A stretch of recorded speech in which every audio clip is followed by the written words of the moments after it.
La experiencia de haber llevado a cabo el primer juicio, por lo menos en el interior del país, por estos delitos de lesa humanidad, fue ciertamente muy honda y compleja, en el sentido de que significó un esfuerzo enorme de organización, pero también tuvo, creo yo, un significado social muy profundo, puesto que se tratan de juicios que en definitiva están poniendo de resalto todo un periodo dramático, ciertamente, de nuestra historia, y que la sociedad argentina todavía no ha terminado de procesar en un sentido sociológico de la palabra. Por eso, a través de estos juicios, donde se están y se han respetado, por cierto, todas las garantías y derechos de imputados, pero también donde había que proteger a víctimas que son a su vez testigos, y que por tanto, y conforme a disposiciones legales, tampoco pueden volver a ser victimizadas, con el riesgo que toda su declaración y su participación en estos juicios entraña, obligó a toda una tarea enorme desde el punto de vista material, de organización, como decía recién, pero esencialmente a un esfuerzo, yo diría, intelectual, por supuesto, pero además un esfuerzo en cierto sentido moral de llevar a cabo el esclarecimiento de episodios muy oscuros de nuestra historia, en la que participan muy activamente las Fuerzas Armadas y fuerzas de seguridad, pero también, hay que decirlo, importantes sectores de la sociedad civil argentina, sin cuya participación no hubiera sido posible seguramente la comisión de hechos de esta gravedad, que son precisamente los que ahora estamos juzgando. Me parece entonces, y como una manera de terminar de responder este tema, que adquiere una relevancia extraordinaria la realización de estos juicios, que empezaron en Córdoba el año pasado, en este primer juicio, que estamos ahora desarrollando un segundo, y ya se están haciendo en distintos puntos del país, incluida recién ahora la capital federal, porque me parece que van a posibilitar finalmente el sellamiento de un periodo de nuestra historia que, para ser sellado, que para ser terminado, sí requiere, creo yo, absolutamente la realización de la justicia, que tribunales constitucionales, dentro del Estado de Derecho y respetando todas las normas de nuestra Constitución y de nuestras leyes, en definitiva determinen si hubo culpabilidades o no, y si las hubo, que impongan las sanciones que corresponden por la ley. Respecto a la publicidad de los juicios, fue criterio del tribunal desde el primer momento que empezamos a organizar este juicio el año pasado contra Luciano Benjamín Menéndez y otros militares que habían intervenido en episodios en el campo de detención clandestino de La Perla.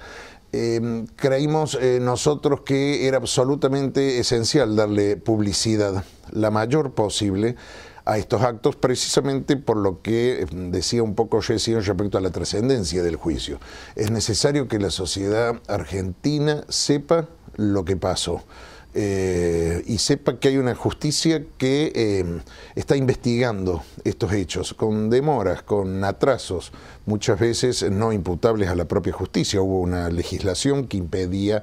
el enjuiciamiento de los acusados por estos delitos, pero finalmente se están haciendo estos juicios, y nosotros creímos que la gente, el pueblo argentino, tenía derecho a saber qué pasaba realmente, como en aquellas jornadas históricas de mayo de 1810.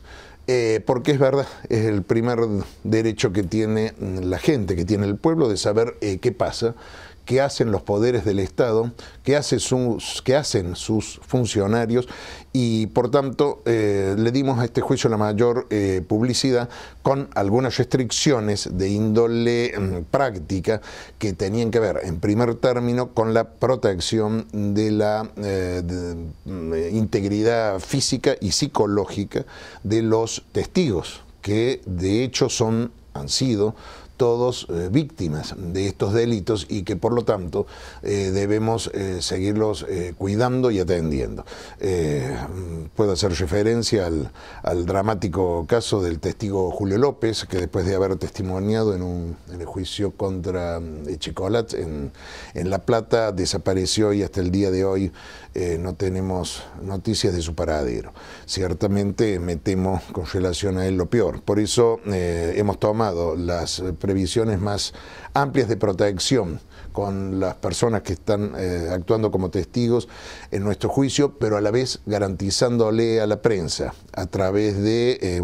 su sala específica donde se transmiten todas las alternativas y vicisitudes del juicio, que puedan seguirlo, con la única limitación de que no pueden capturar esas imágenes ni darlas a publicidad, aunque sí pueden relatar a través de la percepción de los audios y de los videos que están a su alcance, sí pueden relatar lo que han dicho o lo que han expuesto los testigos. Creemos en este sentido que era un deber y una obligación nuestra, que inmediatamente después de nuestro juicio la propia Corte Suprema de Justicia de la Nación dictó una acordada en términos casi diría que absolutamente similares al acuerdo que mi tribunal hizo el año pasado, fijando y precisando las reglas del juego, las cuales, por otra parte, fueron transmitidas al periodismo, que con mucho profesionalismo las entendió, las comprendió y sobre todo las ha respetado muy escrupulosamente, en beneficio precisamente de la integridad física y psicológica de los testigos y de la seriedad, en última instancia, que estos juicios deben tener. En cuanto a las dificultades de realización de estos juicios, efectivamente son muchas. Se plantean cuestiones de índole práctica, porque a veces son causas muy voluminosas en la cantidad de imputados, desde luego en la cantidad de víctimas, lo cual impone una cantidad de testigos también muchas veces enorme. Entonces realmente se hace difícil llevar estos juicios adelante, e incluso el plantearse el lugar físico en el que se pueden desarrollar. Es evidente que las salas tradicionales de audiencia en las que nuestros tribunales orales llevan a cabo sus juicios son insuficientes para juicios de esta naturaleza, por un problema de tamaño y de espacio físico. Entonces es necesario realmente aguzar la imaginación y ver de qué manera pueden llevarse a cabo en espacios dignos. Tampoco esto puede convertirse en un circo ni en un espectáculo de tribunas, porque tampoco, si bien todo juicio debe tener publicidad, no puede ser ese la consecuencia final. Tiene que haber por parte del tribunal un control absoluto del público, que tiene derecho a asistir a las audiencias, pero que tiene que hacerlo con una actitud de respeto, de silencio y de absoluto acatamiento a la decisión del juez que preside la audiencia. La solución es fácil y hay que verla en cada caso. En Córdoba tenemos nuestra sala mayor de audiencias donde podemos realizar, por lo menos hasta ahora hemos podido hacerlo, estos juicios de manera realmente ordenada y prolija. Si alguna vez, y tenemos algunas causas grandes que ya han sido elevadas a la consideración de nuestro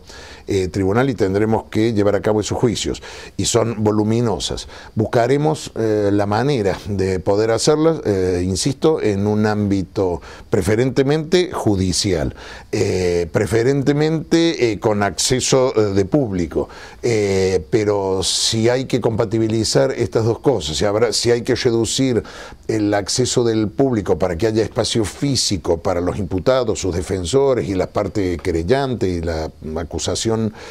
fiscal, bueno, veremos la manera, a lo mejor quizás reduciendo algo del espacio para el público, pero que las imágenes del juicio puedan transmitirse a algún ámbito exterior desde el cual pueden seguirse sus alternativas, pero sin estar materialmente dentro de la sala misma de audiencias. En fin, es una cuestión de orden práctico y habrá que ver en cada caso cómo solucionarlo.